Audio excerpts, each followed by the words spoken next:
Alors, quand il s'agit de Cushing, alors il faut un petit rappel FGR. F, c'est pour la zone glomérulée, F, c'est pour la zone fasciculée et R pour la zone réticulée.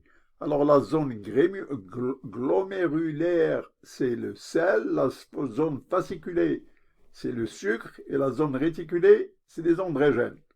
La médulla, c'est l'épinéphrine, les hormones du fight and flight.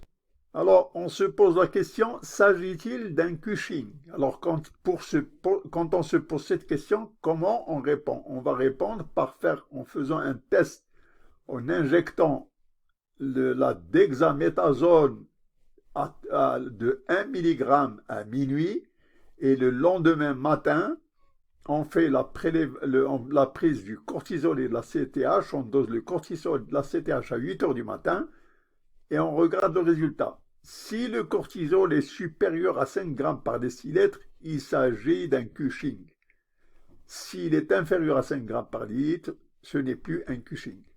Maintenant, on sait que c'est Cushing, il faut essayer de localiser la lésion.